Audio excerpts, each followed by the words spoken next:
partie de cette émission à vos questions SMS et Internet. Le débat de l'UMP sur la laïcité et l'islam s'est finalement tenu sans gros problème. Aucun responsable religieux de premier plan n'était présent, hormis le grand rabbin Bernheim qui a affirmé être venu là en observateur. Beaucoup de bruit pour rien, on ne sait pas, mais le débat lui va se poursuivre.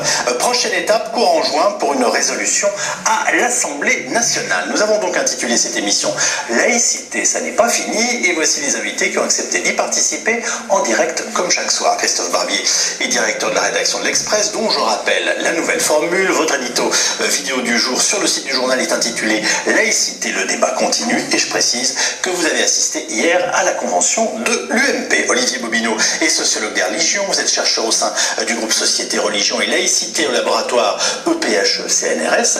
Vous êtes par ailleurs maître de conférences à Sciences Po et à l'Institut catholique de Paris, où vous dirigez une formation sur la laïcité pour les imams. Guillaume Roquette dirige lui le magazine Valeurs Actuelles, à la une de votre numéro qui paraît demain, Nos racines chrétiennes et le vrai enjeu de la laïcité. Votre éditorial est lui intitulé Notre identité. Enfin, Raphaël Drahi est politologue, professeur agrégé de sciences politiques à la faculté d'Aix-en-Provence. Vous êtes membre de l'Observatoire du religieux, et parmi vos nombreux ouvrages, je rappelle ce soir votre essai intitulé La République brûle-t-elle aux éditions Michalon. C'était comment cette convention, Christophe Barbier?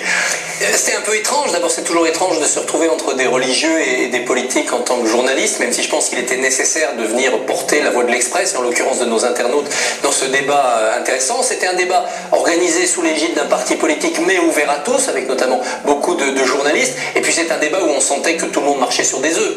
C'est-à-dire qu'il s'agissait de faire très attention, de tourner cette fois sa langue dans sa bouche avant de dire quelque chose. Ça a permis finalement une sorte de rencontre inédite entre les plus laïcards des laïcards qu'on a pu trouver dans le camp des politiques de l'UMP, ceux qui étaient pour une religiosification de l'espace public. Ils ont aussi pu s'exprimer la place de la spiritualité et les limites à apporter à la loi, à la liberté individuelle, et puis également à tous ceux qui ont parlé, c'était le plus intéressant, du concret.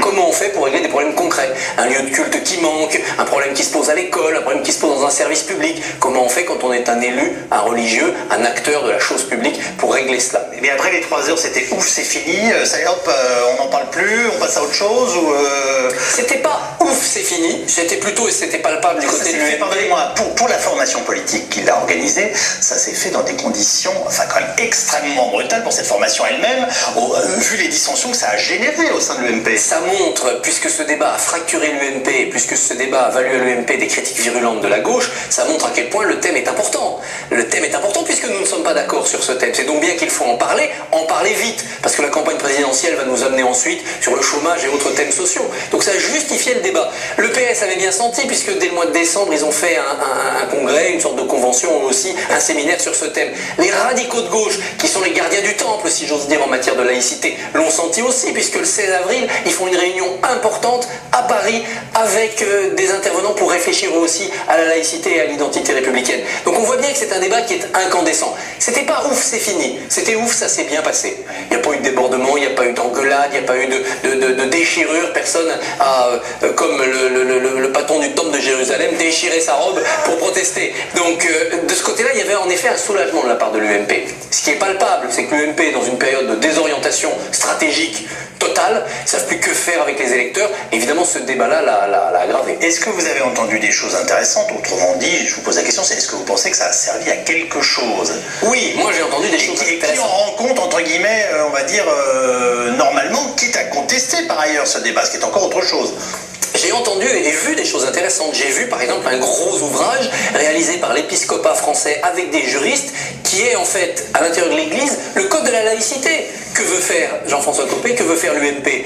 C'est-à-dire que l'épiscopat sort parfois son code de la laïcité pour voir si telle action, tel propos mérite sanction, mérite critique. Ils se sont dotés de cet instrument. C'est un instrument qui n'est pas idiot, qui rassemble tous les textes réglementaires et législatifs concernant la liberté du culte en France. J'ai entendu et vu dans la bouche de religieux, mais aussi dans la bouche de politiques, des cas concrets très intéressants. Apprendre par exemple qu'au Puy-en-Velay, qui est une ville formidable, mais pas une grande capitale de la planète, il y a 2 mosquées, dont une qui qui a un minaret récupéré d'une ancienne ferme qui a été retapée. Alors je voyais le maire Laurent Wauquiez, qui est ministre, parler de ces deux mosquées qui fonctionnent très bien et dans la paix civile la plus totale. Et je me souvenais de Gaulle s'effrayant de colomber les deux mosquées. Je me disais quand même, on a fait énormément de chemin. On est dans une phase d'écoute et de tolérance, ce débat le prouvait, qui est plutôt optimiste. Il y a des problèmes, on les règle. Il a fallu que je vous pose 4 questions pour que vous commenciez à me parler de mosquées. Alors, je me permets de vous rappeler que dans l'avoué, le non-avoué, le débat, on savait très bien que ça devait être en fait un débat sur l'islam. Oui, on voit bien qu'il y a deux thèmes qui dominaient. C'est la loi de 1905. On en a parlé hier. Oui, on en a parlé. Où tout le monde se cachait derrière son voile, enfin, pardon, derrière son débat. On a parlé de la loi de 1905. Est-ce qu'il faut la toucher, la retoucher ou non? Et les avis étaient divergents. Et on a parlé islam. Moi, j'ai parlé islam. J'ai expliqué qu'il y avait aujourd'hui un problème, c'est qu'il n'y a pas assez de moyens matériels dans la communauté musulmane pour qu'elle se dote rapidement des lieux de culte nécessaires. Il y a un problème de financement, tout simplement. Je pense que l'État et les collectivités locales devraient abonder un fonds financier, prêter de l'argent à la communauté musulmane pour qu'elle puisse vite construire les lieux de culte nécessaires. Ça éviterait d'aller chercher des fonds à l'étranger ou bien d'être obligé de prier dans la rue, même quand il fait froid parce que les mosquées sont trop petites. Bon, j'ai mis cette idée en débat. On a vu d'autres idées surgir. L'islam a été de manière perlée tout au long de ce débat. Aujourd'hui, la grande religion française qui a un fossé entre le nombre de pratiquants volontaires et le manque de moyens, c'est l'islam.